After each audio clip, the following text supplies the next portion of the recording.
I am going to show you how to get so rich in Cyberpunk so quickly it is insane. This glitch is very easy, and this video will show you how to get it right 100% of the time. You just need to carefully follow each step. It still works after patch 1.61, and it is still working as we go into 2023. It is 100% safe and will not hurt your save file at all. Although it's good to have a backup save in case you mess up the glitch and you end up losing money or something. But by the end of this video, you're going to be a pro and make as much money as you want. I'd recommend doing this glitch before the next update because you're going to want that money for the expansion. If you have any questions, let me know in the comments, but it works pretty darn good. Alright, first thing we're going to do is find a vendor.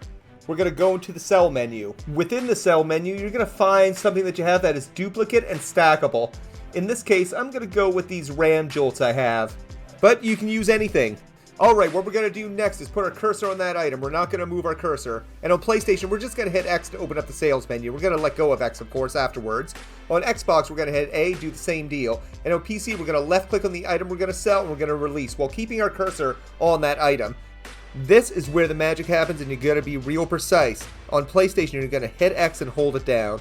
On Xbox, you're going to hit A and hold it down. And on PC, you simply keep your cursor on the item. While still holding X on PlayStation and still holding A on Xbox, with the cursor still on the item on all systems, you're going to select one less than the maximum by using the directional pads on your controllers.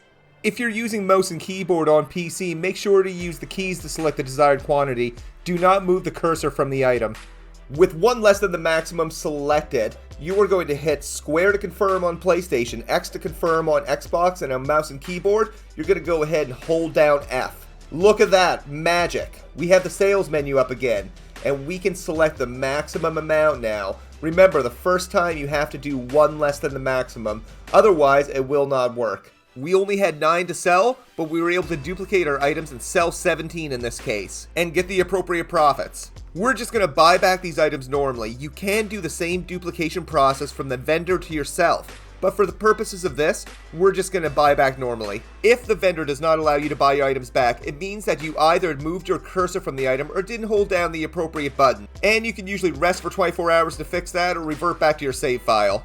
Now you can see that we have 17 RAM jolts and we're going to rinse, dry, repeat, and duplicate once again. There are still some things that can go wrong from here, so thanks for sticking with me. You're almost there. You'll notice after a few transactions you're not making any money, but don't you worry, the magic is about to happen. As very quickly you'll duplicate so many items that the vendor does not have enough money to pay you for all of them. Additionally, if you mess up any of the duplication pieces like keeping the cursor on things as well as holding down the appropriate buttons, it can mess up the whole glitch for this transaction and you'd have to rest for 24 hours or go back to your save file.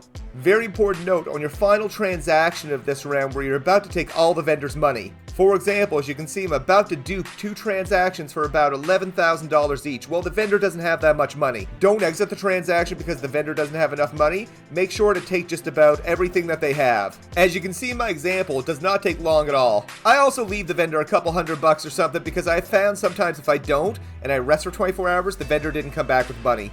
Also, if you have no more duplicate items, make sure to buy back a couple because you'll need those in the next step, which is to rest for 24 hours, and this allows the vendor to get their money back and then you do it all over again. As we can see, the vendor has all their money back and we're ready to take it once again. Like if you enjoyed and subscribe if I've earned it. You're gonna get rich quick. Thanks so much for watching and we'll see you in the next video.